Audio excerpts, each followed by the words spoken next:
Hey guys, I'm Eric, and this is Retro Gaming Nerds.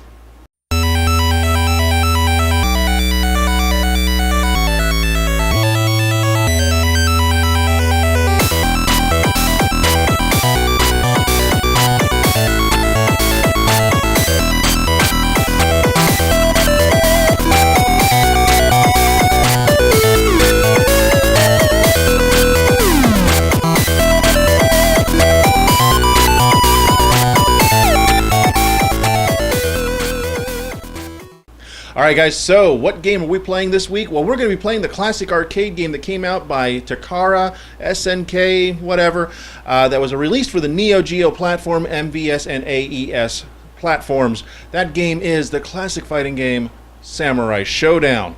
Now, Samurai Shodown is a special game. When it was released, it was landmarked. It was a huge success.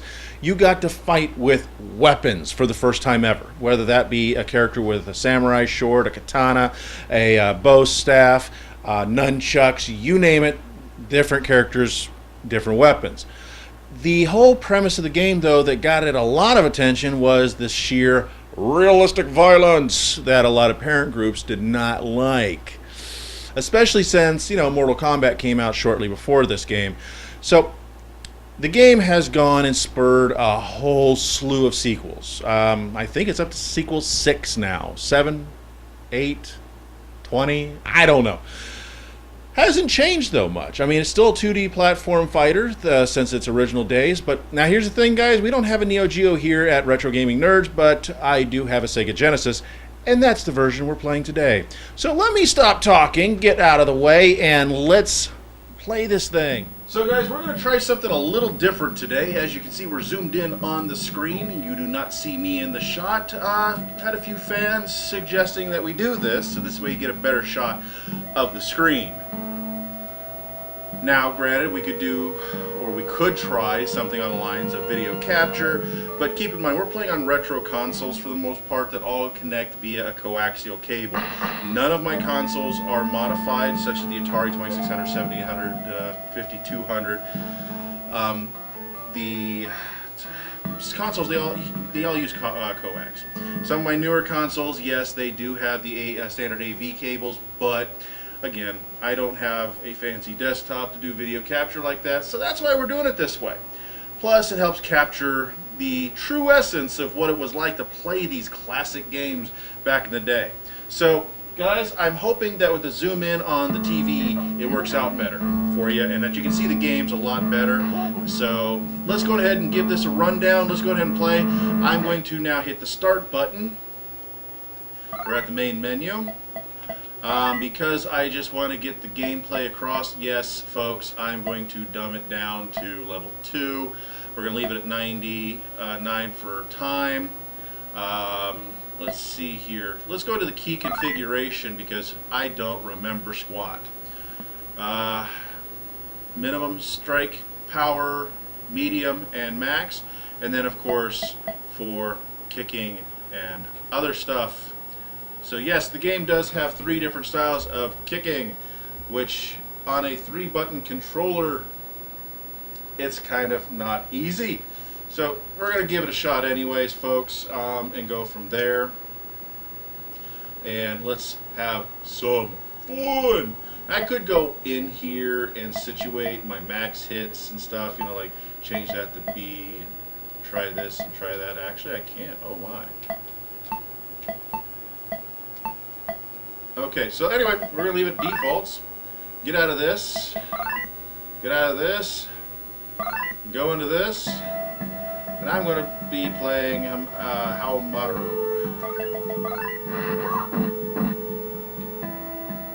Don't ever talk about my plate again. Female joke. Ha ha ha ha. Just remember, she's a woman.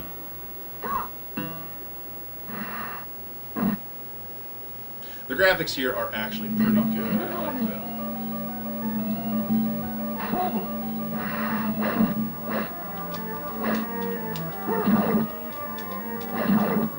Now, right now, I'm trying to execute some kicks, and it is not working as well. Oh, there's a kick.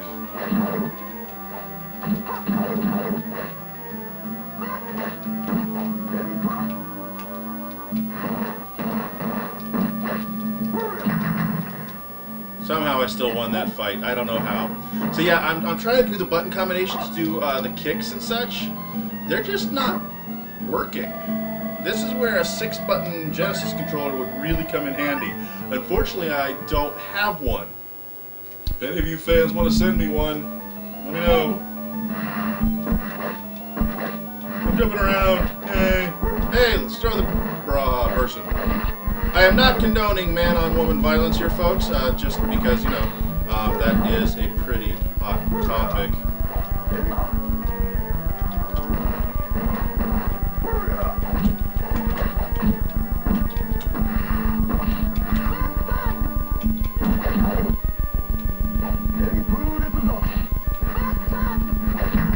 I'll tell you what, trying to execute some special moves with this Genesis controller is not easy, and it's really, really frustrating. I'm managing, though. I could switch over to my really cool, fancy pants, ASCII-ware, power clutch Sega Genesis joystick. I just don't want to do it right now. It's just, yeah, no. Alright, so we're now moving on. This is also something cool. There are certain characters in this game that have pets, like the gentleman we're fighting now. He has a wolf pet, and you can actually make them do things and attack for you, and it's impressive. There's even a girl who has a pet hawk.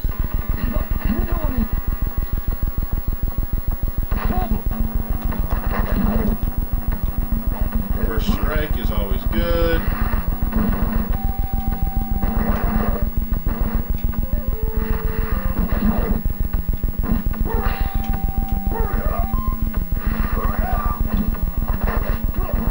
Got a throw off on me. That was good. I'm trying to execute his one raising blade attack, and I just cannot get it to work. There it goes.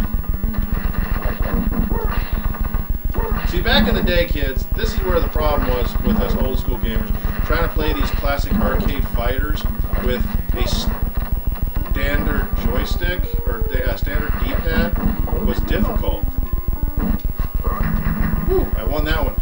Trying to get those precision moves with this D-pad took a lot of patience, a lot of work, and some game consoles, their D-pad just wasn't built for these type of games, even though they were exceptionally popular at the time. I mean, you go back, look at the old, back in the 90s, there are so many two-dimensional fighters, or 2D fighters out there, it is scary ridiculous. And this is like I said, this is no different. Takara, SNK, I mean, they had so many out there. I mean, they had the Samurai Shodown series, there was the Fatal Fury series, there was Art of Fighting, King of Fighters, and that's just to name their popular ones. There was even some by them that didn't really qualify as popular.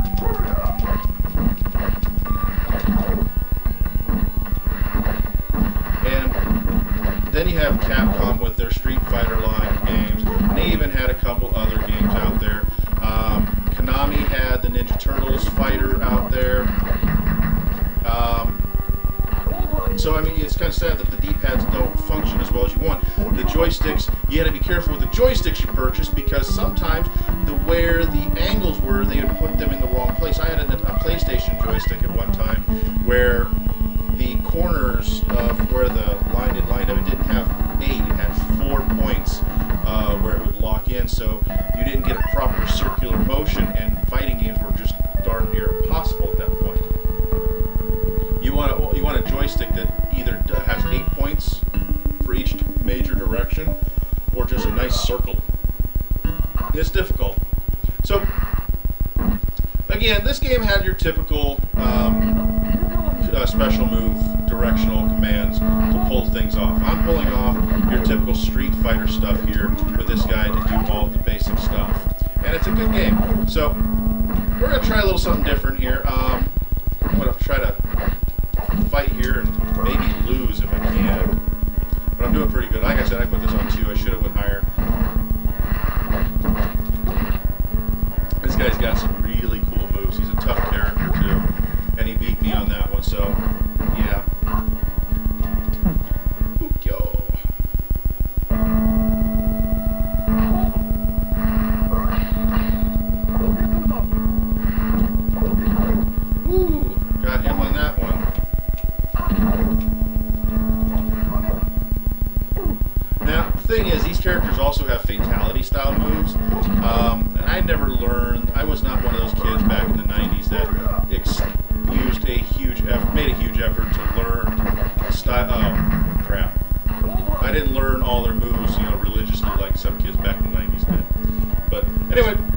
Samurai Shodown right there, folks. I have lost.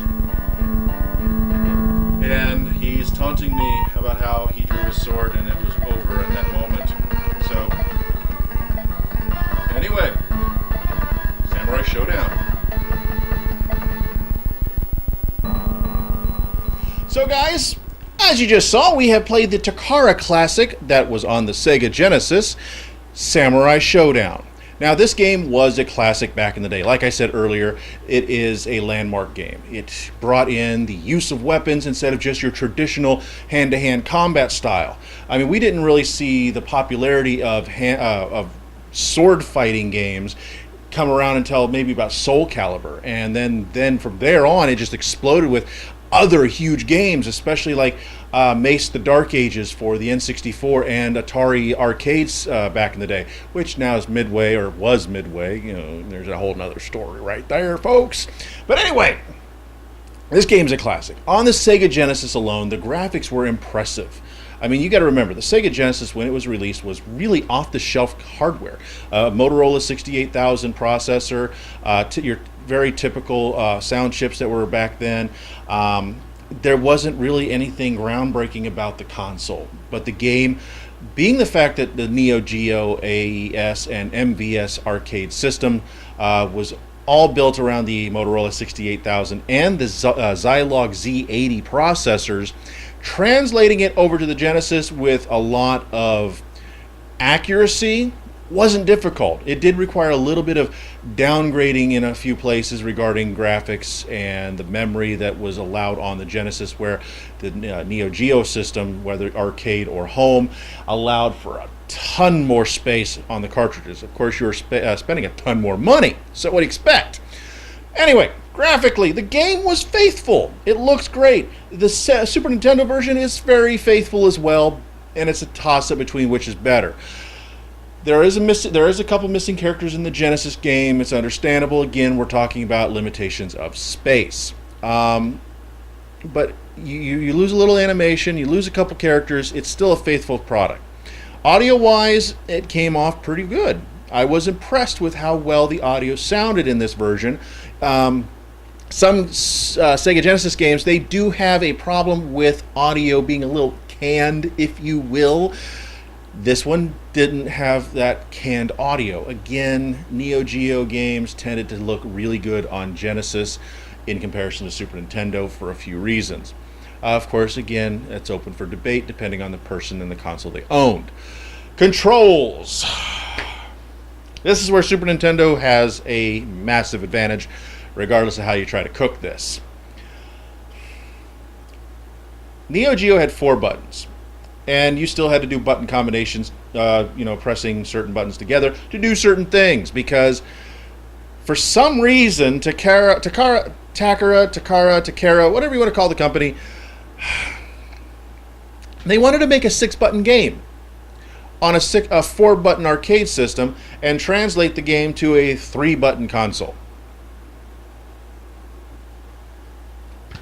Granted, yes, the Sega Genesis did get a 6-button controller sometime around this time because of the Super Nintendo game, the Street Fighter II Championship Edition, which was released to Genesis, forced their hand.